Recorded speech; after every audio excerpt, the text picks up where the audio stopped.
Tá vendo a tela? Tá vendo a tela aí, professor? Tá abrindo. Tá abrindo? A hora que aparecer a tela aí, o senhor me fala, por favor. Já Não apareceu. Apareceu? Para mim, não. Só falta você colocar na apresentação. Hã? Uai, tá aparecendo aqui que eu tô apresentando. Você está apresentando. Eu acho que você não abriu o PowerPoint ainda. Ah, beleza, é verdade. Aqui, agora tá vendo? Sim. Clica na primeira, coloca no modo de apresentação. Ai, agora tá tudo certo?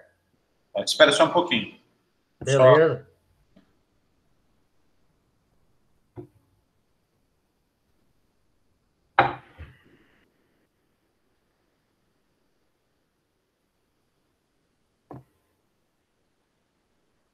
Pode mandar bala. Beleza. Boa tarde, né, pessoal? Aqui é o Otacílio Divino Rezende Neto. E vamos falar agora sobre o controle químico das doenças da goiabeira. Psidium guajava. Ô, professor, tá me ouvindo aí? Ué? Ele levantou o dedinho que sim. Ah, beleza. Pera aí, então começar de novo. Beleza, agora a introdução. Essa planta, ela é da ordem das mirtales, da família Myrtaceae, subfamília Myrtoide, gênero Psidium e espécie Psidium guajava. A goiaba, ela não tem uma origem certa, não tem um país certo de origem, porém, você sabe que ela é originária da América do Sul. A gente tem dois tipos de goiaba, duas raças, o que eles chamam de a raça vermelha e a raça branca. A raça vermelha da goiaba, que eles chamam aqui, ela é rica em licopeno.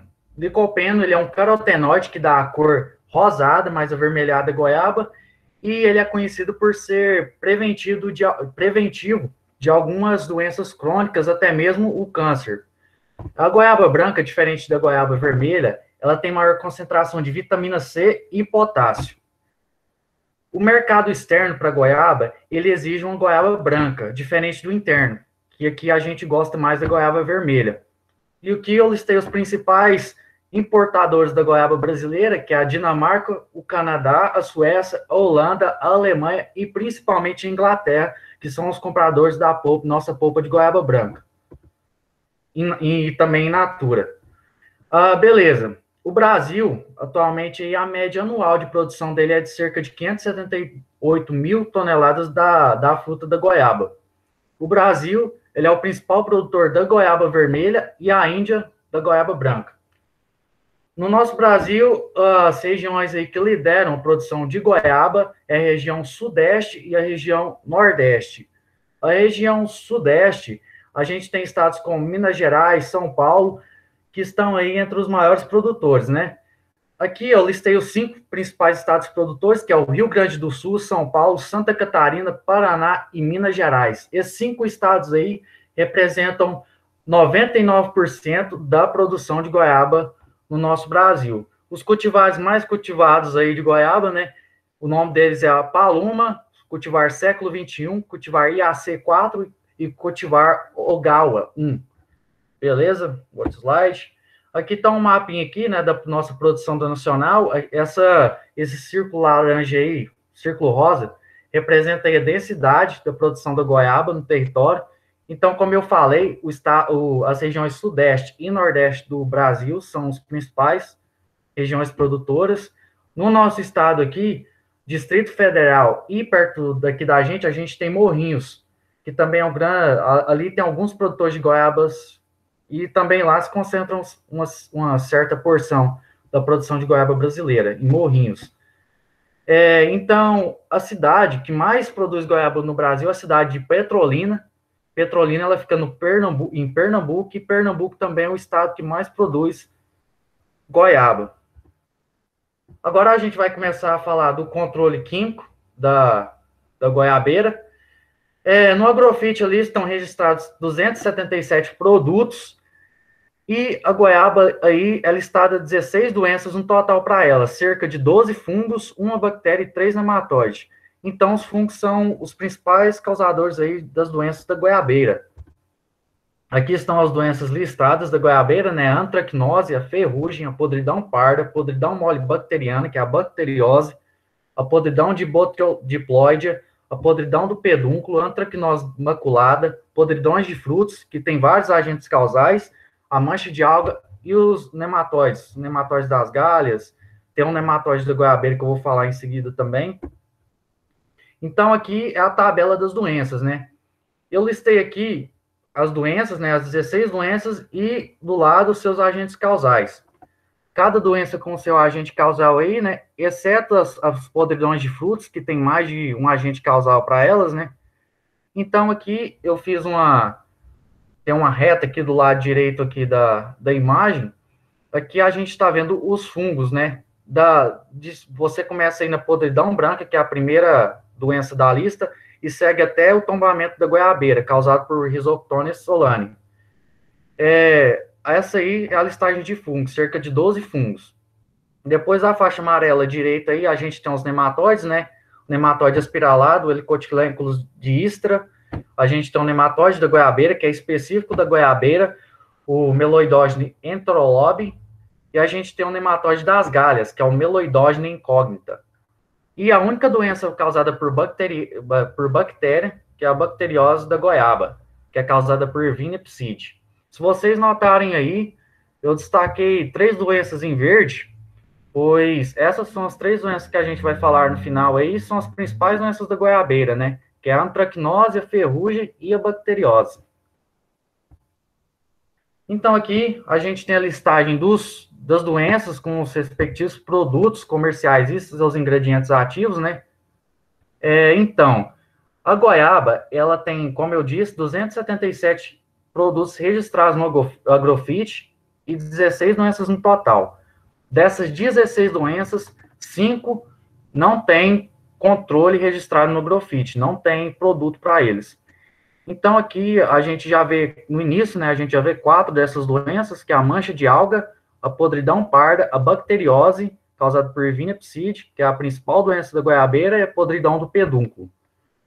Aqui a gente tem um produto comercial, usando de exemplo, né, para a gente iniciar, como exemplo, a antracnose da goiabeira. Ela é causada por Coletótricum glosporioides, e um produto comercial que é usado para combater essa doença é o Amstar Top. O Amstar Top, ele tem de ingrediente ativo que é a azoxstrobina, que ela é do grupo químico das estrobirulinas, mais o ingrediente ativo difeconazol, que é do grupo químico dos triazóis.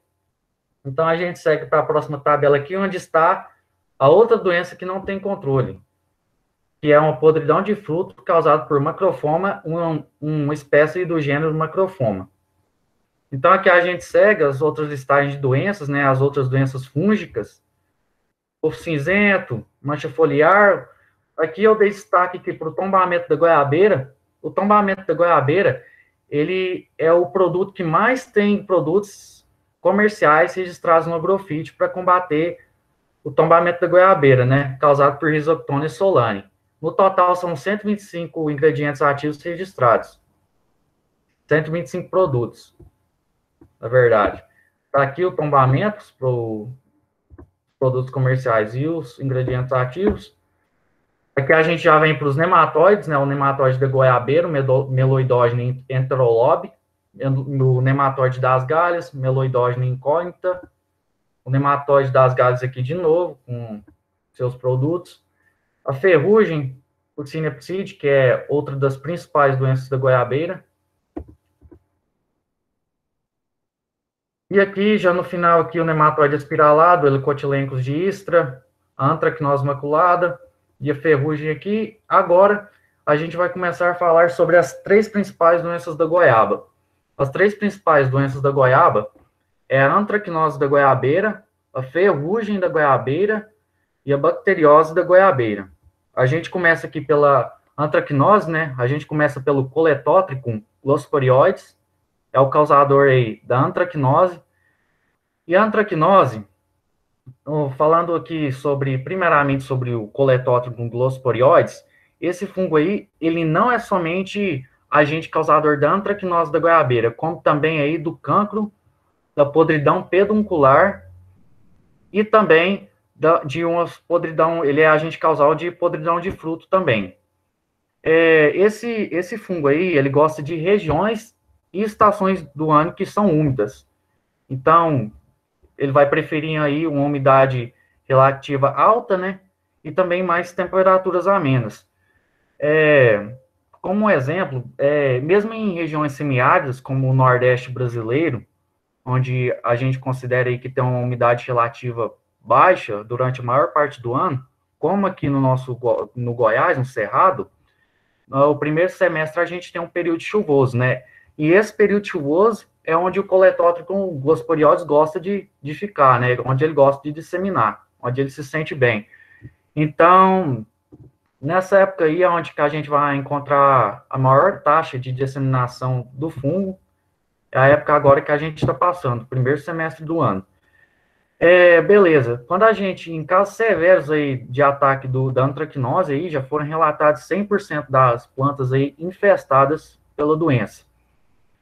Onde o produtor tem que tomar maior cautela em relação ao ataque desse fungo aí, é as fases de maturação do fruto e a fase de pré-colheita.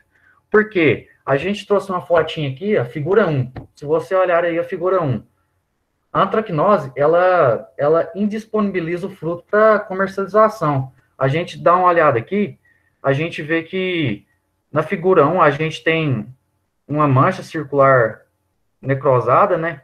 A antracnose, ela começa pequenininha e vai aumentando. O fungo vai consumindo outras áreas de tecido, né? Só aumentando o sintoma. A gente, então, como a gente vai notar aí que é antracnose, né? É uma área circular com a região necrosada e a gente vai notar um halo ali, um halo não tão predominante, né? Mas um halo amarelo em volta da doença, do sintoma.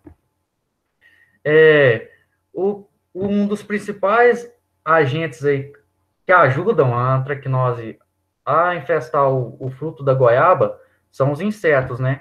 Como a gente tem o gorgulho branco da goiabeira, a gente tem os ácaros da goiabeira, então, usando de exemplo, um gorgulho branco vai lá e se alimenta do tecido lá do fruto, né?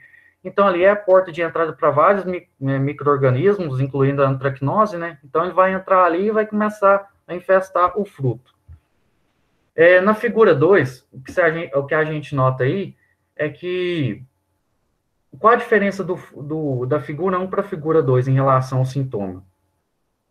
Na figura 1, a gente tem um sintoma que ele começou ali no meio do fruto, algum inseto veio ali, ou aconteceu alguma coisa, criou uma porta de entrada e o fungo entrou. Ali na figura 2, a gente já tem um fruto onde a infestação começou pela fase floral dele. A gente nota isso porque não tem a presença do pedúnculo no fruto aqui na imagem da figura 2, porém, a flor já infestada, ela começou a se desenvolver e formar o fruto.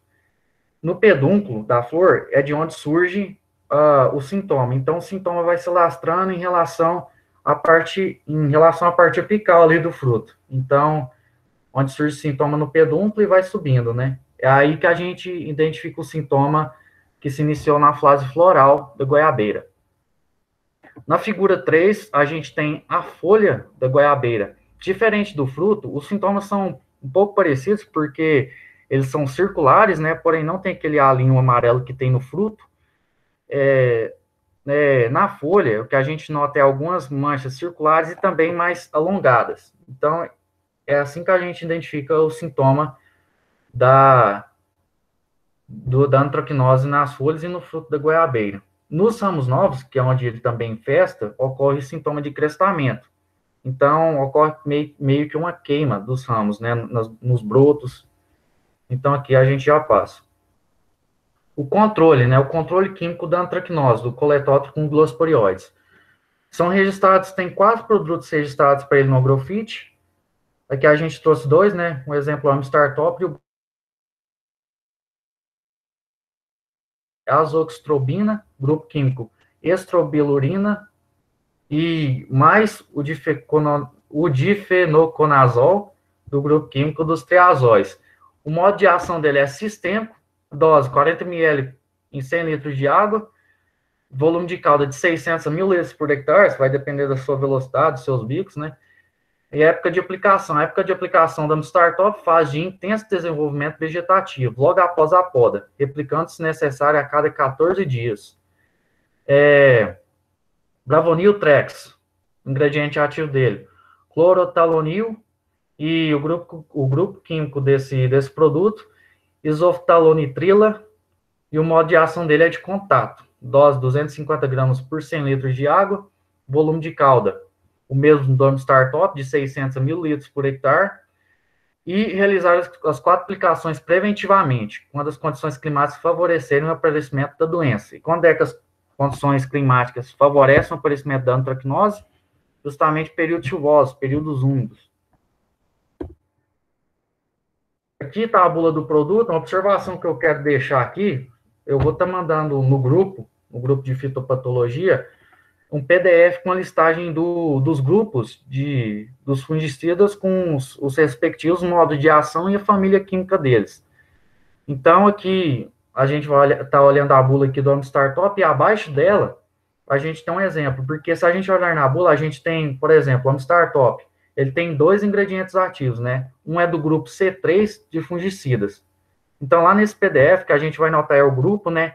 Aí a gente, abaixo da bula do Startup, a gente tem um quadrinho, onde a gente tem um grupo, que é esse A1, C3, G1, o modo de ação dele, como exemplo, esse grupo A1 aí, o modo de ação dele é pela RNA polimerase, uma enzima, e também a família química, que é a acilalanina e outras famílias químicas aí, dependendo do grupo dos ingredientes, né?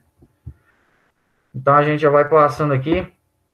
Outra doença aqui, a ferrugem da goiabeira. Ferrugem da goiabeira causada por Puccinia psidi. Esse fungo aí, ele não é conhecido somente por atacar goiabeira dentro da família das mirtáceas, porém, ele ataca outras plantas, como o eucalipto, o jambeiro e a jabuticabeira. A infecção dele, a gente vai notar ele atacando, ele tem capacidade de atacar toda a parte aérea da planta.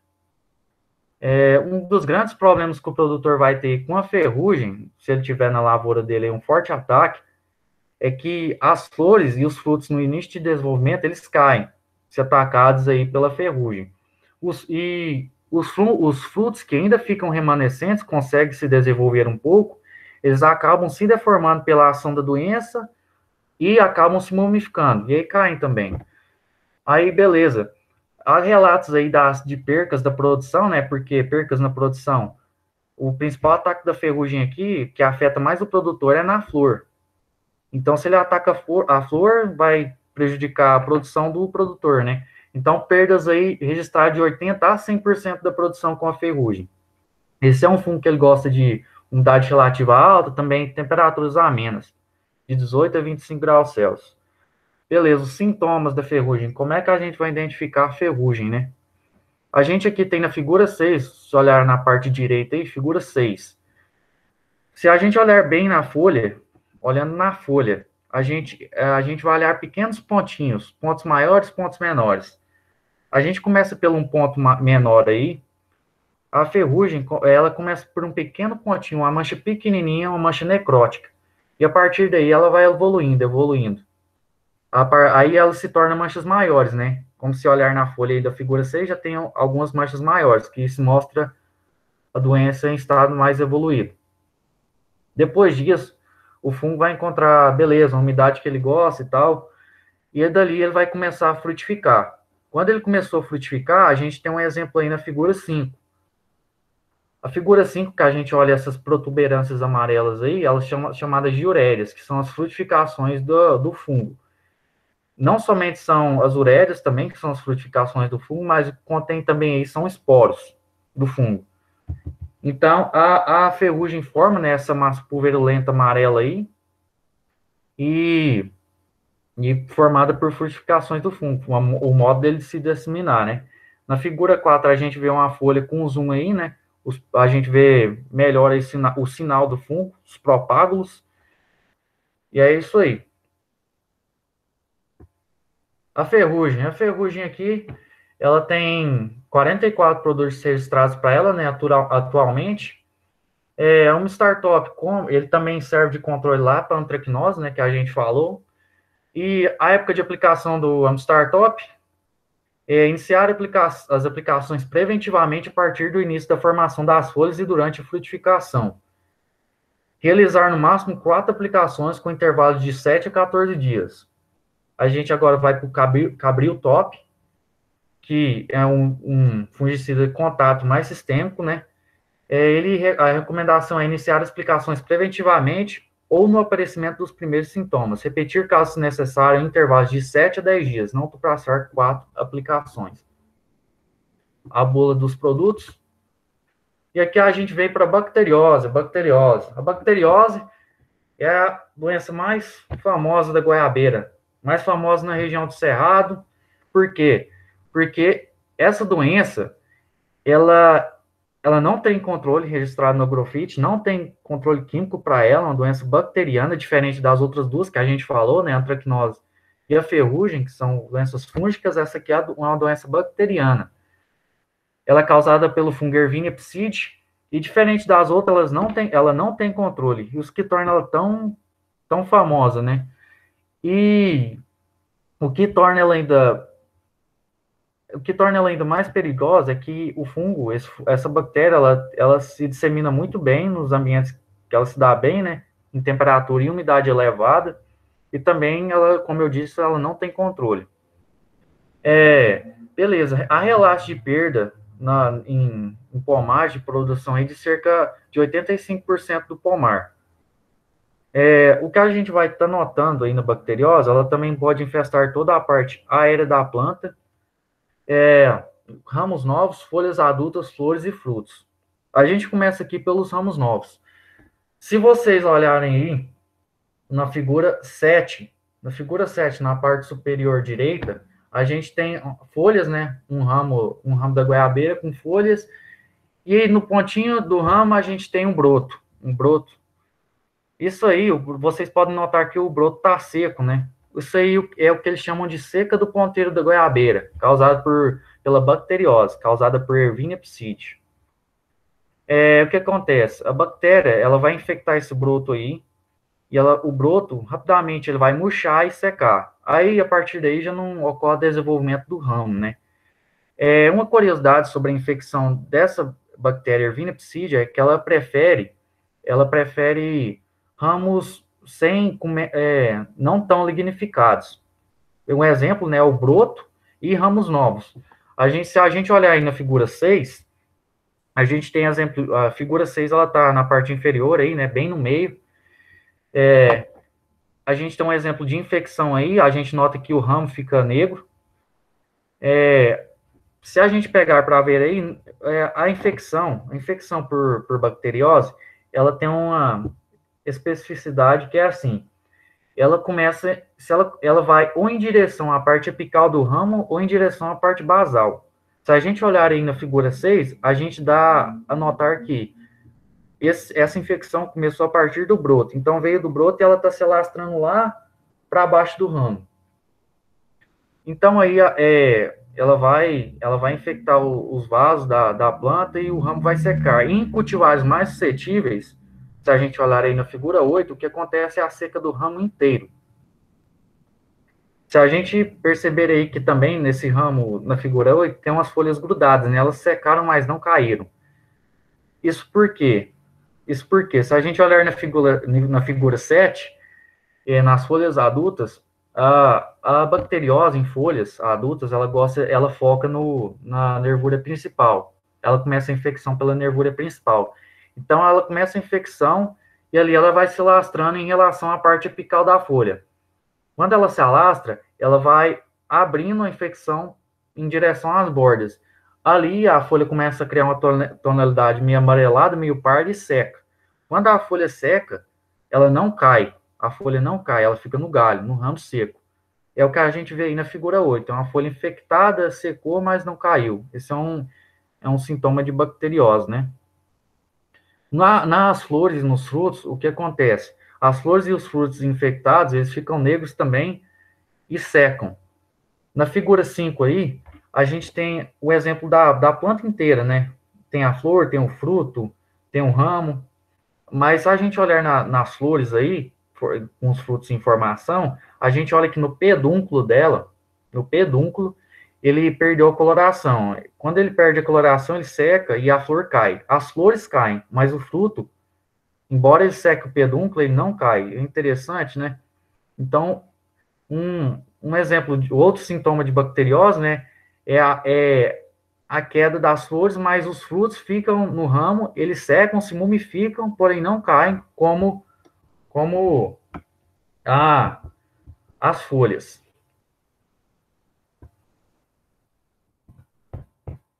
Ué, peraí que o trem travou aqui, oi.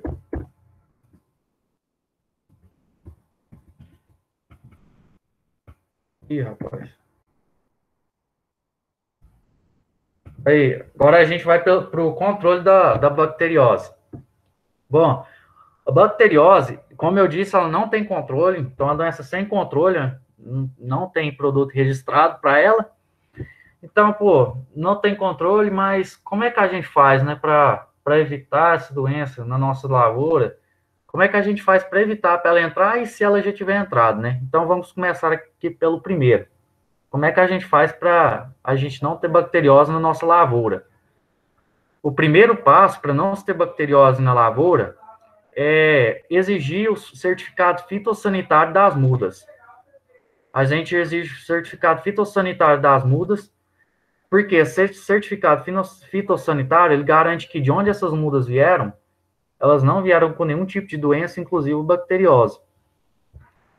E também, o que a gente pode fazer também para evitar que a doença adentre na nossa lavoura é o controle preventivo, né? O controle preventivo, ele é feito, por exemplo, após podas com fungicidas à base de cobre. Fungicidas, é uma bactéria, mas eles previnem com fungicidas, né, à base de cobre, porque protegem a região onde fez a poda, que é a porta de entrada também. Então, e também a desinfecção, né, é claro, a desinfecção dos instrumentos de corte. E se a bacteriose já estiver na lavoura, aí o negócio fica mais feio, né? Porque se ela já estiver na lavoura, o que o produtor pode fazer? Primeiro, ele tem que pensar no... Ele irriga o chão, irriga a planta, né? Vai em tudo. Isso é um problema, né? Porque a Ervinia psidi, ela gosta de lugares úmidos. Então, vai molhar a folha ali, é ideal para a bactéria, né? Então, o que eles fazem? Se você já tiver com essa... com a aspersão convencional, que eles indicam que você somente irriga o seu pomar de manhã e na parte de tarde deixa secar lá as folhas, né, para não criar um ambiente bom para a bactéria. Também, se você... O que eles fazem, se já tiver com bacteriose, eles fazem a poda de todos os galhos com bacteriose, de todos, eles enleiram esses galhos e botam fogo. Depois que eles fizeram as podas, né, desinfectando as tesouras, eles vão lá e vão cortar a lavoura em forma de taça para facilitar que a pulverização venha e o fungicida, né, a base de cobre, para proteger os lugares podados, adentre dentro da copa. Então, ali vai criar um ambiente mais protegido contra a bactéria. Então, é isso aí. Muito obrigado. Aqui, vamos às conclusões. As conclusões. A goiaba tem um total de 16 doenças registradas aí. 5 doenças não possuem registro de controle para elas, né, no Agrofit, e a gente tem 277 produtos registrados. Desses 277, 102 são sistêmicos, 55 biológicos, 1 translaminar, 20 sistêmico mais contato, 81 de contato, e no total a gente tem 18 grupos químicos aí registrados em relação aos produtos, né? Então, é isso aí, a literatura consultada, e muito obrigado, pessoal. Acabou aí, professor? Valeu. Obrigado. Oh, de nada, eu que agradeço.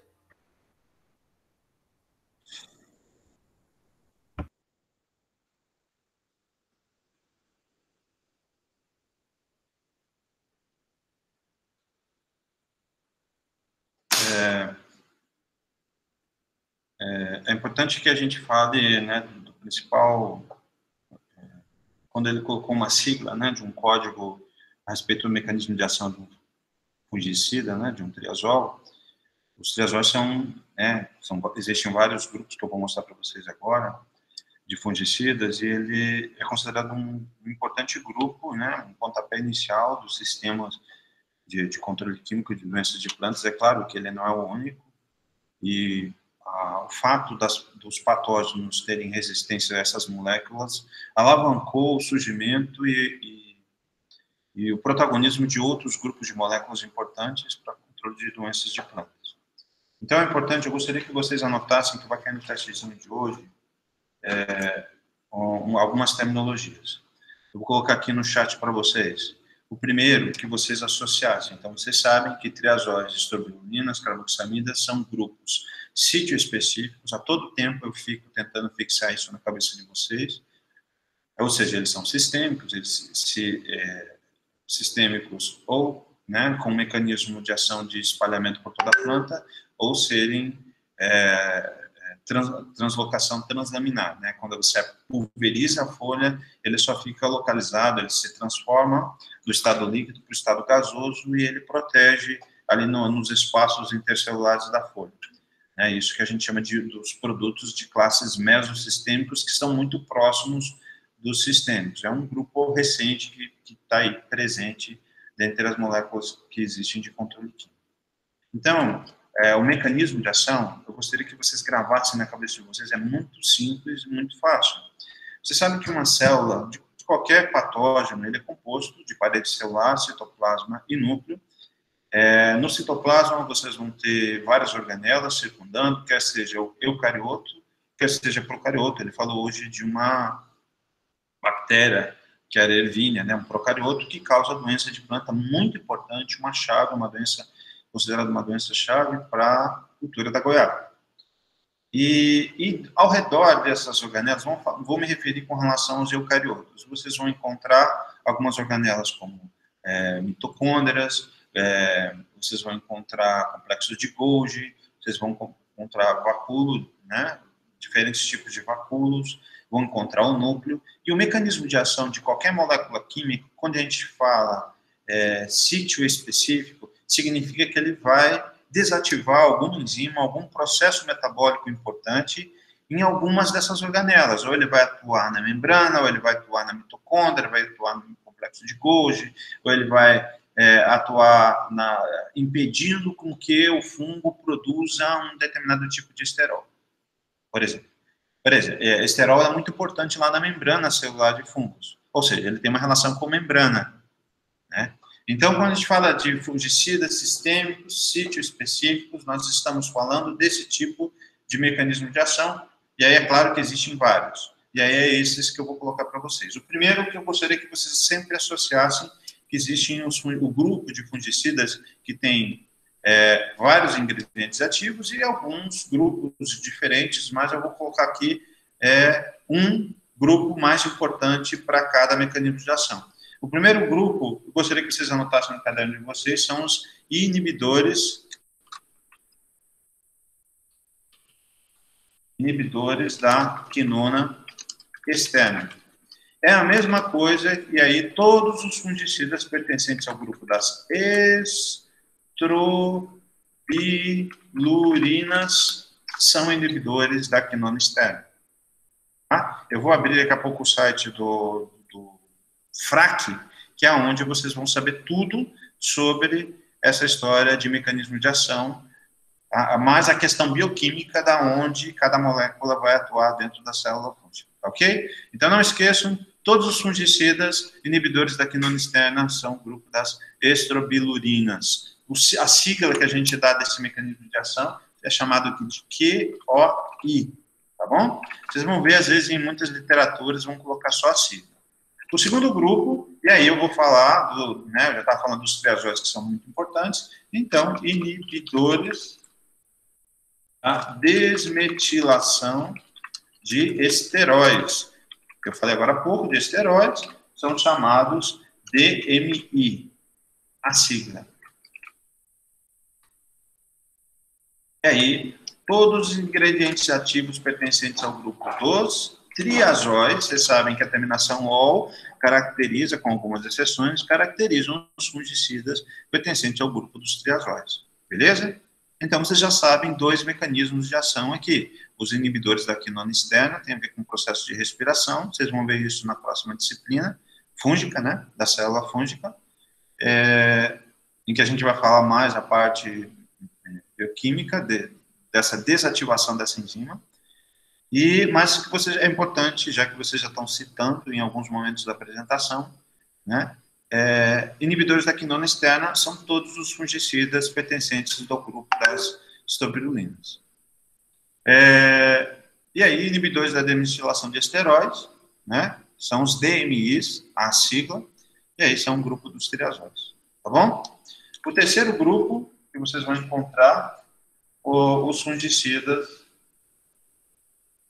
metil, benzimidazol, carbamato. Terceiro mecanismo de ação, que vocês vão ter o MBC, tá? Seriam os benzimidazóis, e aí teriam 3 grupos importantes que vocês conhecem para controle de antracnose, né? O tilfanato etílico, o carbendazim, tratamento de sementes, e o tiabendazol. Esse seria o terceiro grupo que vocês vão encontrar.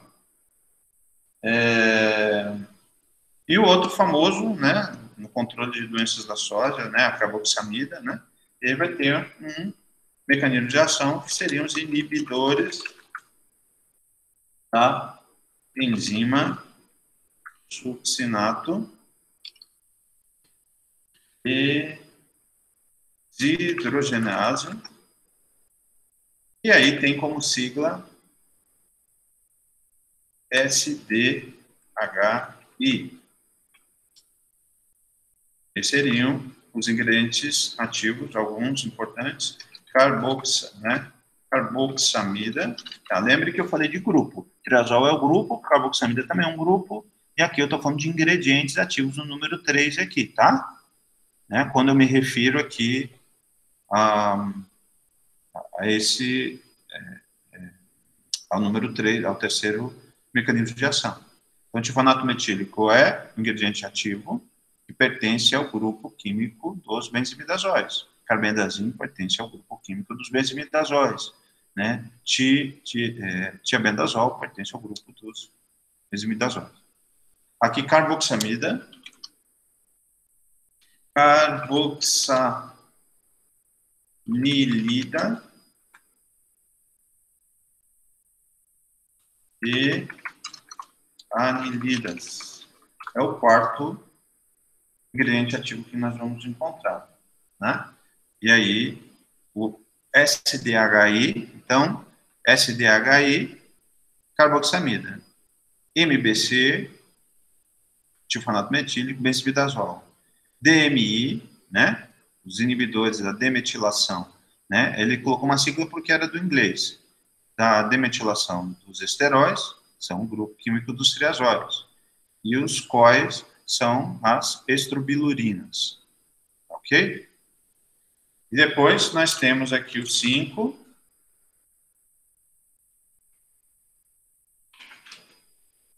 Vou colocar aqui alguns. Ditiocarbamatos. Daí são usados para o tratamento de sementes, que é o tirão, ingrediente ativo. Vou colocar I ponto A. Tiram. Às vezes aportuguesam e tiram um H, né? Tiram e mancozeb. Aí já é multissítio nesse caso aqui, tá?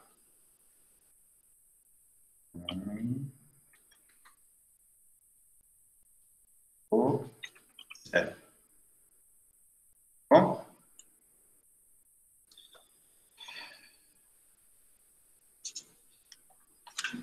E aí, lembrem que eu falei para vocês, tem lá um outro grupo, que são os inibidores de homicetos. Alguém pode me dizer um exemplo de uma molécula inibidora de homiceto, que eu sempre falo? Metalaxil, né? E aí eu vou colocar simoxanil. Metalaxil eu sempre falo para homicetos. Pítio, Phytophthora, ferrugem branca, né? O bulbo, né?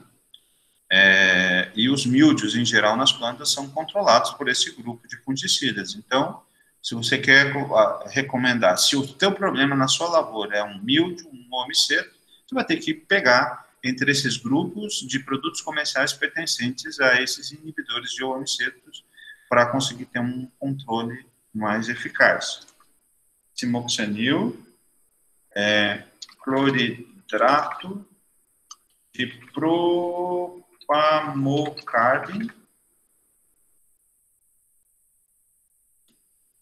propamocarbin, e fusetil, dimetomorf e fusetil. Fosfonato. Aqui são algumas ideias gerais, é claro que existe muito mais. Vamos ver agora quem são os outros fungicidas, né, os outros mecanismos de ação. Eu vou colocar aqui em tela. Isso, Thiago. Isso, também tem um dicarboxamida, que eu não me lembro qual é o mecanismo de ação de cabeça aqui. Tem um monte de... Vou mostrar para vocês agora. Tem uma infinidade de mecanismos de ação. Tá? Eu vou colocar aqui, abrir o site do FRAC. Então, né, existe um comitê internacional, em cada país tem, né, a gente chama isso de FRAC. Quando vocês quiserem saber sobre a classificação dos fungicidas, né, que existem, vocês vão pegar e colocar FRAC. Aqui, esse site, eu vou salvar o QR Code aqui, e aí depois eu mando para vocês poderem acessar. Jogo lá para vocês poderem acessar. Então, olha só, nessa tabelinha aqui, ó, é como se fosse um mapa em que a cor azul clara, ele diz aqueles fungicidas que atuam sobre a síntese de ácidos nucleicos dos fungos. Lembra que eu falei para vocês? Os mecanismos de ação, eles vão atuar, né, dos fungicidas sítio-específicos, né, eles vão atuar em alguma parte da célula desse fungo, né, desse micro-organismo, desse fitopatógeno. Aqui, ó, o laranja, ele vai atuar na mitose e divisão celular, né, nesse mapa. Aqueles que tiverem coloração verde clara vão atuar na respiração, ó, esse grupo aqui, ó, ou seja, existe muito mais do que esses 6 itens que eu coloquei ali para vocês numa ordem que eu peguei aqui do manual de fito, que seriam os grupos que são mais utilizados, mas existe uma infinidade de mecanismos da classificação desses fungicidas de acordo com o mecanismo de ação. Depois aqui, ó, marrom, né, indutores de defesa de plantas, lilás, são síntese de melanina, da parede celular e assim por diante, tá? Então, se vocês repararem na apresentação do Tassilo, ele falou que depois ia colocar, mandar o arquivo para vocês, e falou de um código A, alguma coisa. Esse A, alguma coisa, ele está aqui, ó. Então, eu venho aqui, embaixo, e eu tenho todos os ingredientes ativos, eu estou indo por página, claro. Ele não tem, aqui, ó, pesquisar. Vamos colocar aqui, ó, eu cliquei em pesquisar, apareceu essa opção. Grupo, sítio, nome do grupo, grupo químico. Vamos ver aqui, ingrediente ativo. Aqui, ó. Então, hoje, na apresentação, vamos pegar o exemplo que o Tiago colocou, dicarboxamida. Vamos ver aqui, mas só que dicarboxamida, eu acho que é ingrediente ativo, né? Não grupo químico. Então, dicarboxamida, eu venho aqui, dicarboxamida e dou Enter. Não apareceu, então não é dicarboxamida, não é um ingrediente ativo, deve ser grupo químico, dicarboxamida. Não apareceu, nome do grupo, está aqui.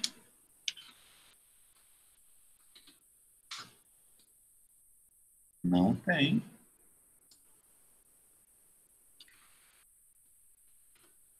Você tem que escrever o nome em inglês.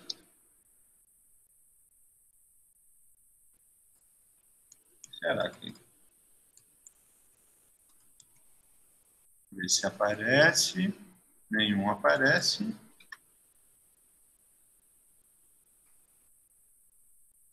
Não.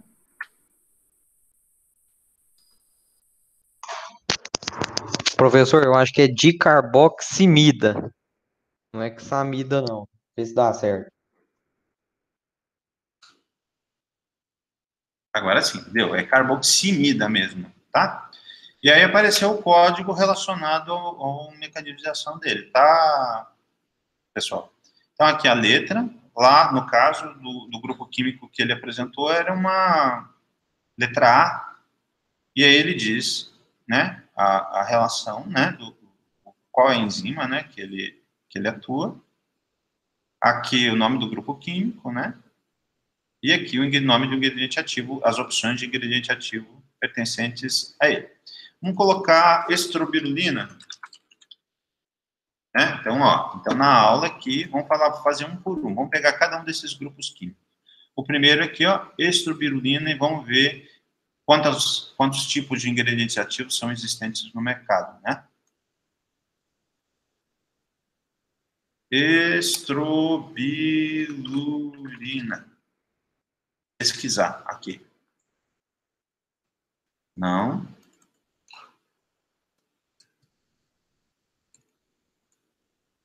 Não. Estrobilurina é grupo químico, professor.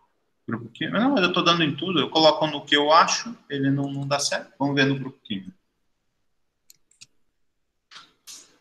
Também não dá. Estrobilurina. Vamos colocar um ingrediente ativo aqui. Azoxistrobina. É um ingrediente ativo. Pesquisar. Ó, daí apareceu. Ele está do grupo C3, que era aquele código que aparece do mecanismo de ação dele. Ó, ele atua no complexo 3 do citocromo. O citocromo está relacionado com respiração celular, com mitocôndria, vai atuar na mitocôndria. E aí o COI, que eu coloquei aqui, o professor ainda não sabe usar muito bem esse site, né? Igual o outro, né, de carboxamida, que o Thiago colocou, foi melhor. Então, talvez ele dá uma ideia mais ampla e lista todos os ingredientes ativos do grupo químico, né? Então, se você colocar o grupo químico aqui, nome do grupo, eu não entendo qual a diferença de grupo químico e nome do grupo. Enfim. Mas aqui apareceu, ó, e a azoxistrobina, aqui, as informações a respeito desse mecanismo de ação dele. Eu cliquei aqui em ver, né? Ele abriu aqui, e aí você tem aqui os que atuam no núcleo, olha que interessante. Então, vocês têm aqui a representação da molécula química. Deixa eu dar um zoom aqui.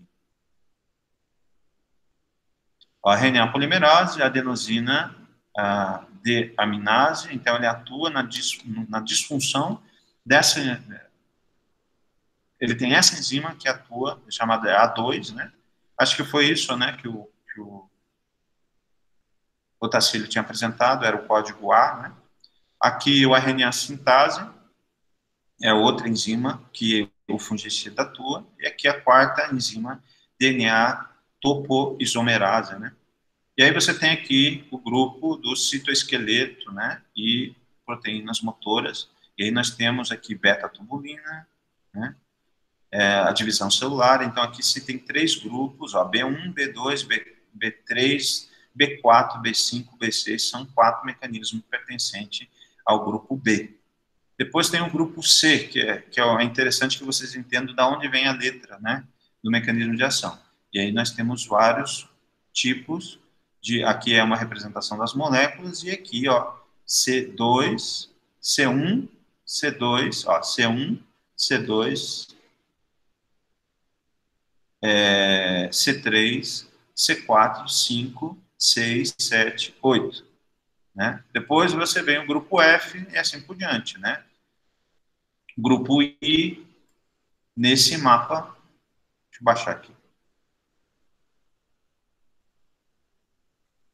Eu vou colocar depois para vocês lá no grupo, e aí vocês vão ter essas informações relacionadas a esses produtos, tá? Quando vocês quiserem acessar e estudar a respeito disso. E aí vocês já aproveitem para se preparar para a próxima matéria. O semestre que vem vai ter proteção de plantas. E aí, quem fez entomologia agrícola, fez plantas daninhas e fito 2, vai poder fazer essa matéria proteção de plantas, em que a gente vai entrar com maior detalhe sobre essa questão de classificação dos fungicidas e essas classes, esses grupos. Então, poucas pessoas conhecem ou estudam isso, esses diferentes, essas variações, né, da família D, né, do mecanismo de ação, e quais são as enzimas que eles atuam e que eles provocam disfunção. Tá? Então, aqui, nesse site, vocês vão poder classificar ou ir um por um, né? Aqui ele não estava no módulo de pesquisa, mas você pode olhar todos os Cs, né? Enfim, vocês mexendo, talvez eu tenha que mexer mais nesse mecanismo de busca para poder ensinar para vocês melhor. Mas vocês são inteligentes. Depois, de repente, a gente, na disciplina de proteção, a gente trabalha de novo isso. Vocês podem me cobrar isso, né, dentro da disciplina, para incluir isso, pelo menos é a etapa final, quando a gente fala de fungicidas, tá? Era isso que eu queria falar a respeito... Ai, caramba. Sai daí. Deixa eu pegar aqui.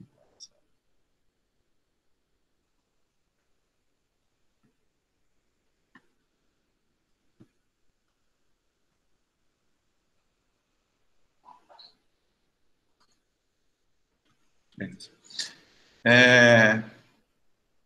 Entenderam mais ou menos o que é? Esses aqui que eu coloquei para vocês aqui no chat seriam os mais importantes, mas existem muitos outros, tá?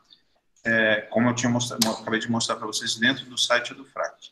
E essas descrições, as funções, o surgimento, a origem, vocês vão encontrar no capítulo de controle químico de doenças de plantas. Você já tem o livro que eu coloquei para vocês lá. Esse aqui é o vermelho, a última edição que saiu, 2018, que é justamente isso que eu estou falando para vocês. A respeito da apresentação, né, de doenças da goiaba, uma fruteira, uma árvore, em que o volume de cauda vocês vão encontrar um volume bem maior, você tem uma superfície de folhas muito maior. E na goiaba é muito importante essas doenças. Quando a gente fala em fruteiras, vocês vão encontrar isso também. Antracnose quase não é muito importante para citros, mas para goiaba é muito importante, que é uma planta perene. Em citros, o coletótrico, que é o agente causal das antracnoses, ele tem uma importância muito importante para a flor, para causar queda de flores, né? Isso, se perde a flor, então você não vai ter produção, não vai ter frutos. E aqui na apresentação do Tacílio, eu gostaria de adicionar isso, eu não vi ele falando na apresentação dele, que também é um patógeno importante para a flor da goiabeira, que pode também afetar a planta.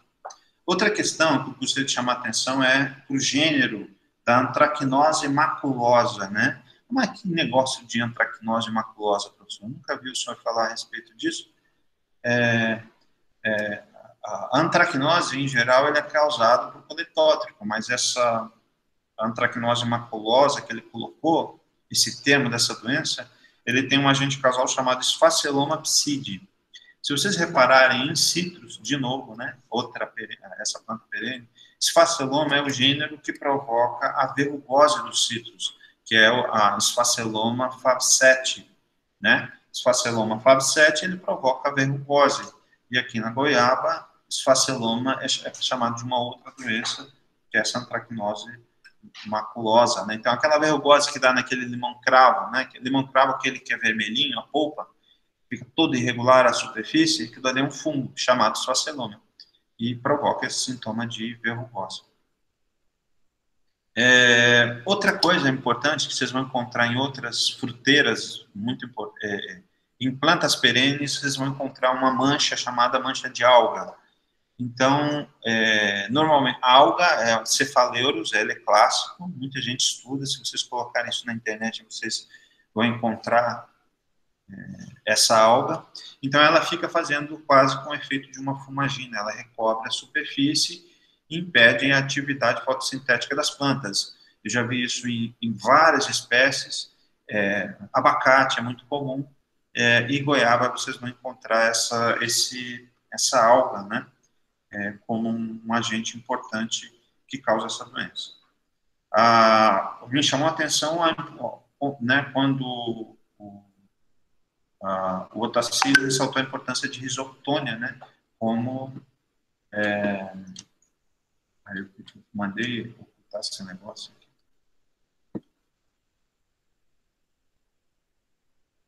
Vamos ver se isso aí. E risoctônia causando tombamento, né? Então, é um agente causal de podridão radicular de várias culturas, de espécies cultivadas, feijão, soja, né? E aqui também, ressaltando a importância que, para mim, é algo novo, eu não sabia, como uma doença importante para a cultura da goiaba, né? Como agente causal de tombamento. E esse mesmo tombamento, olha que interessante, o esclerotina e esclerotiol, que causa um mofo branco, os escleróides ficam no solo, ele também tem um sintoma muito parecido, de uma podridão da haste, do colo, da raiz, então ele tem uma relação muito próxima com o tecido, o caule da planta, a raiz da planta, e que depois, se desenvolver a fase carpogênica, ele vai jogar esses ascósporos para a parte aérea, afetando folhas, pecíolos, flores das plantas, como acontece nos períodos de temperatura de 20 graus, que acontece com o feijão. Período de frio, você tem surtos dessa fase carpogênica sendo produzida aqui, né, em cristalina, nos locais. E aí a molécula muito utilizada para controle desse controle do mofo branco, e que também é usada para controle da risoctônia da goiaba, que me chama a atenção, é o Flazinam.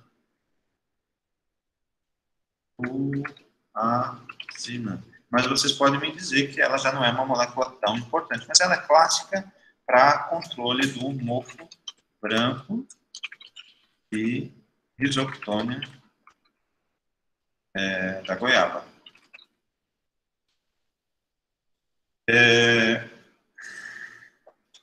Então, as estrobilulinas e os triazóis seriam importantes moléculas para o controle de antracnose, ressalta a história da flor, mas além disso, a apresentação do Otacílio, ele colocou o clorotalonil como uma molécula para controle, tá? E aí ele falou do Amstar Top, foi isso que eu anotei aqui, Amstar Top, que era A1, e que isso tem a ver com esse A1, tá aqui, ó, dentro desse modo de ação dos fungicidas e dentro desse mapinha aqui, A1 está aqui, ó. A1, ele vai atuar na RNA polimerase, então ele vai, aqui seriam as moléculas que, né, as fórmulas químicas que iriam interferir com o processo de reprodução, né? Se é metabolismo do ácido nucleico, ele vai prejudicar a reprodução do fungo, então ele vai cortar a reprodução esse tipo de fungicida, tá? O Amstar Top, tá? Beleza? Alguma dúvida? Professor, só uma observação aqui, é que o Amstar Top lá, os ingredientes ativos dele é do grupo C3 e G1. Ok. Porque eles, C3 e G1 é porque está se referindo às misturas, né? Há uma mistura, segunda mistura, né? É o segundo ingrediente, que são dois ingredientes misturados. Eu não lembro agora, misturados, quem é? Fala para mim. Senhor? O senhor Quem pode... que é o startup? O Amstartop? O Amstartop, ele é azoxstrobina, do Aham. grupo químico da estrobilurina, e o difeconazol, que é do grupo químico dos triazóis. Aí, a azoxstrobina, ela é do grupo C3 e o difenoconazol é do grupo G1. Tá, então eu estou errado. Não, não, professor, não, o senhor está errado, não, é porque lá no slide eu coloquei um exemplo de um grupo, do grupo A1, para exemplificar. Ah, entendi. Mas que não é do Amstar Top, né? Isso aí.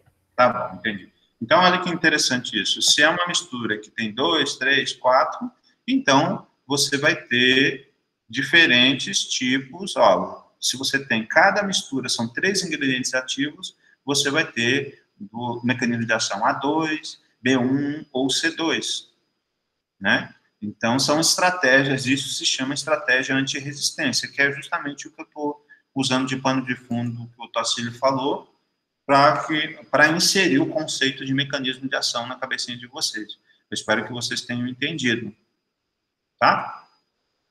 Sobre esses que eu coloquei aqui no chat, eu vou perguntar no teste que está aqui. Eu já fiz o teste, estou fazendo algumas questões para vocês responderem, tá? Então, vocês depois olhem no caderno de vocês na hora de responder, né? Lembrando que estrobilurina, inibidor da quinona externa.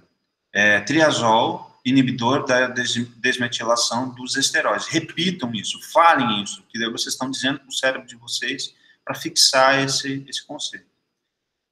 Os benzimidazóis, metilbenzimidazol carbamato, o MPC, que é o mecanismo de ação.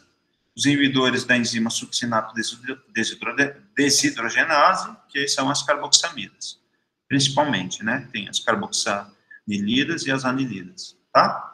E os ditilcarbamatos, né? Tiram, mancozeb, e aqui os inibidores de homicetos, metalaxil, simoxanil, dimetomorfo, fosetil.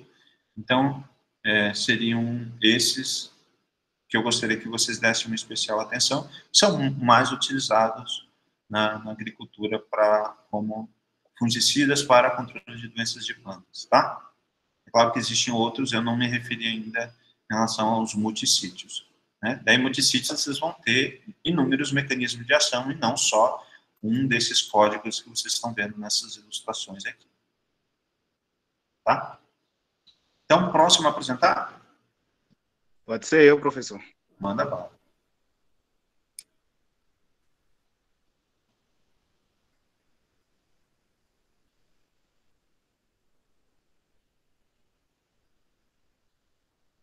Sim, eu tenho que deixar de apresentar, que aqui está mostrando. Tá. Eu vou sair aqui, parar a apresentação, e vou deixar no mudo aqui, tá? Pode mandar bala.